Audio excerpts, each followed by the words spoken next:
I'm very happy to introduce our work in ASP-DAC 2021 with title the TreeNet, the deep cloud point embedding for routing tree construction.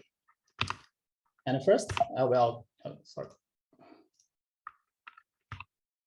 So first, I will basically introduce a little bit of the background.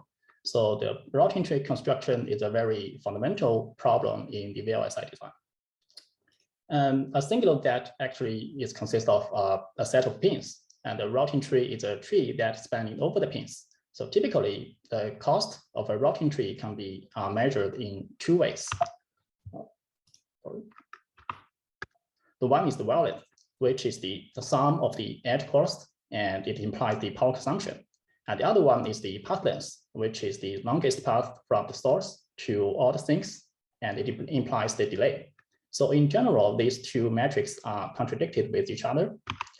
So if we want to have the minimum wavelength, we can construct a minimum spanning tree, but we may have a long path. So if we want to have the minimum path length, we can construct a shortest path tree, but may have a large weight.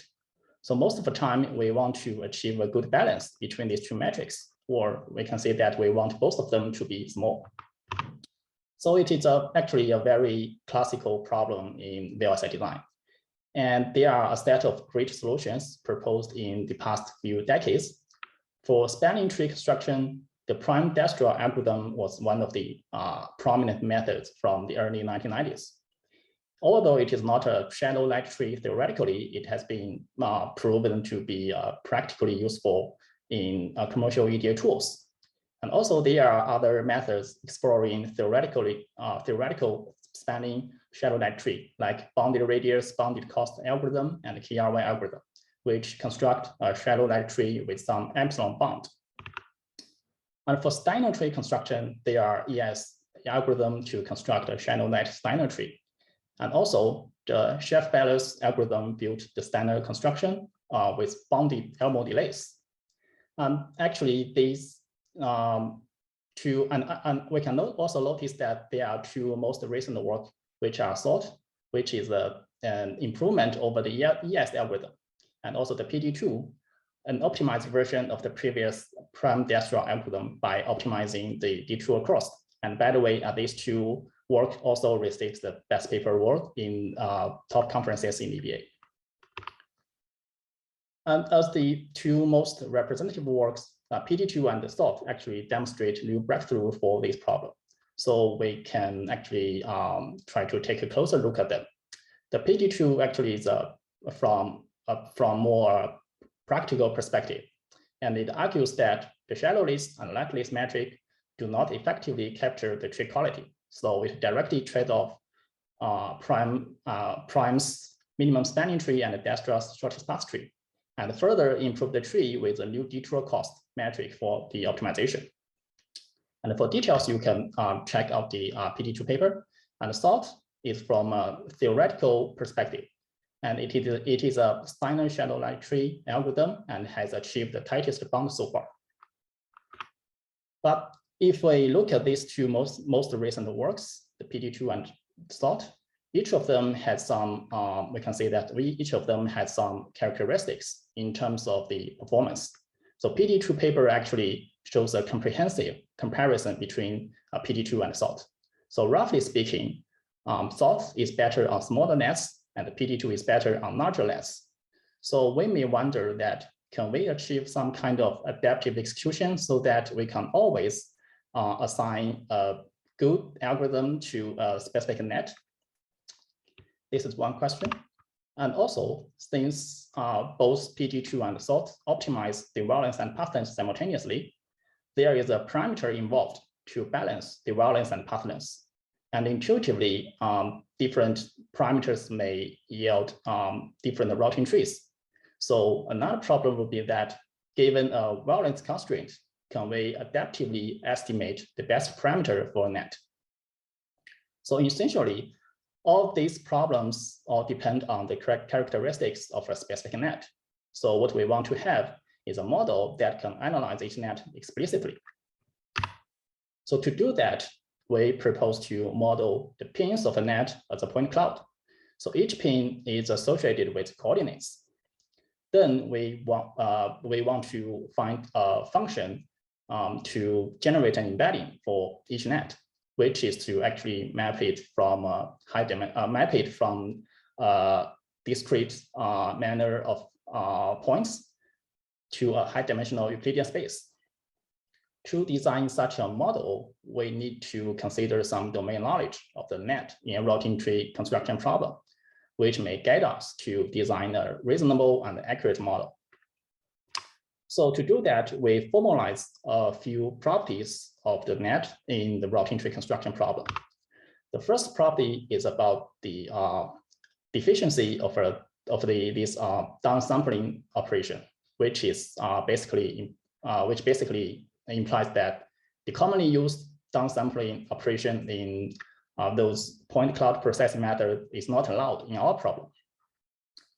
One downsampling example is shown here. With downsampling, the skeleton of the general point cloud is still easy to classify, right?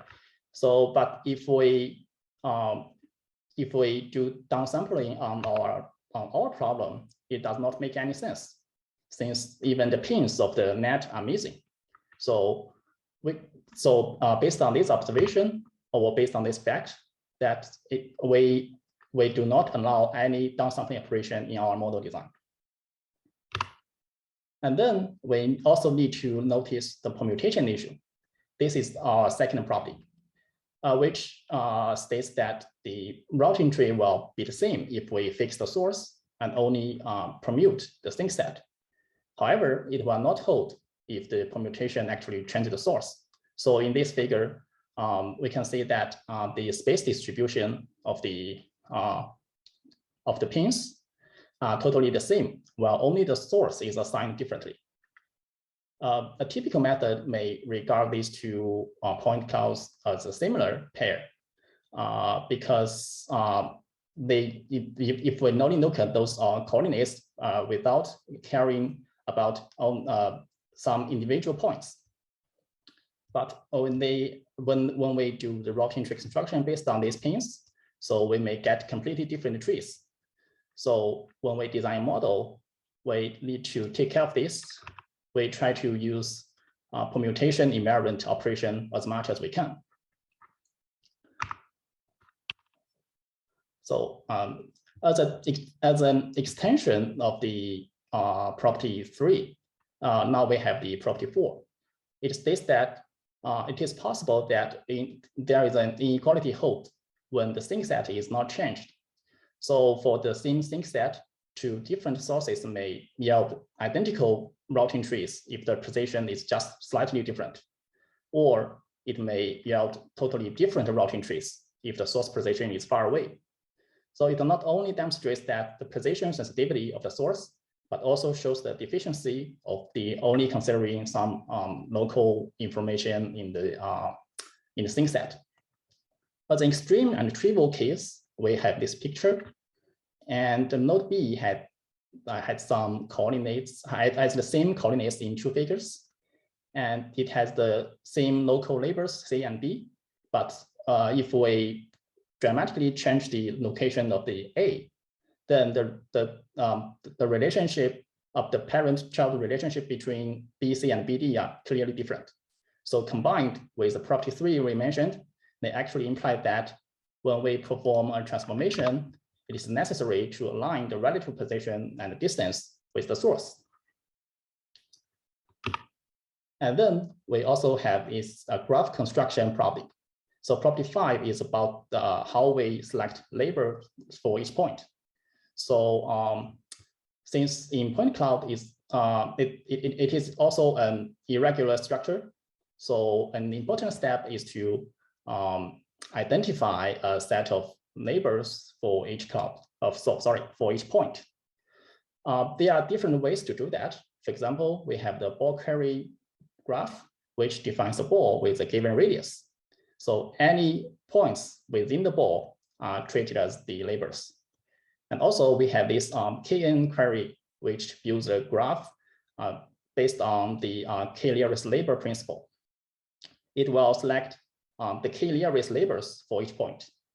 And also we have a so-called bounding box graph query.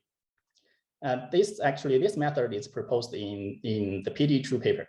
So basically it says two nodes are the neighbor, two nodes become neighbor if and only if the smallest bounding box containing these two nodes actually contains no other nodes.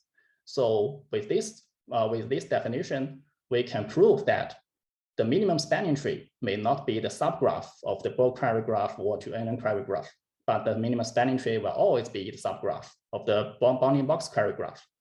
So with this fact, it implies to us that we need to identify the neighbors using the bounding box graph instead of the bulk query graph or KN graph.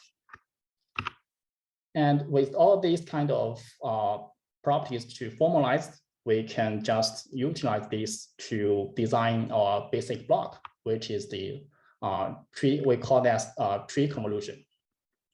So this tree convolution actually also follows a typical point cloud processing pipeline, which is a sampling, grouping, encoding pipeline. So first is sampling, which selects a set of centroid from the original point cloud. But considering the first property in our problem, the sampling will not be considered. So each point, each node or each point is selected as a centroid. The second step is grouping, which is to identify a set of labels for the each centroid. So considering the property 5 in our problem, we select k-nearest bounding box labels. So it will return a list of labels for each centroid. And the third step is the encoding, which is to encode the new centroid feature using the self attribute and also the local feature aggregated from the labels of the centroid, of course. And according to our property 2 and property 3, the source pin may not, the source pin should be differentiated with other pins. In our case, we first concatenate 3 vectors, including the centroid itself, the position residue with the label, and also the position residue with the source. And then the operation should be permutation invariant. So it is followed by a nonlinear projection and a maxi pooling.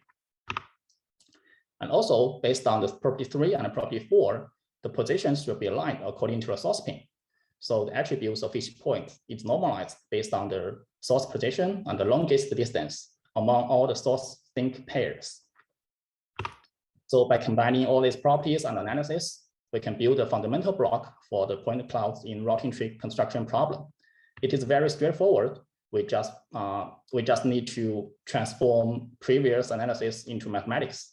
So first, we have a grouping to generate the list of labels, and then we have a 2 residue calculation, and then followed by the concatenation. And then in the encoding step, we have the projection and max pooling followed by a squeeze and excitation block. And by stacking a set of tree convolution blocks, the TreeNet actually can be built to generate the embedding for a given set of pins of a single net. Okay. Here we also add some short connections to extract multi-scale features, which are finally will be concatenated. And then to permutation invariant, of course, to permutation invariant operations should be used, which is here we use the max pooling and average pooling to generate the final cloud embeddings. And with all this, with the model ready, we can design our adaptive workflow. So when we get the embedding of each net, we can use that to choose a superior algorithm to complete the adaptive routing tree construction flow.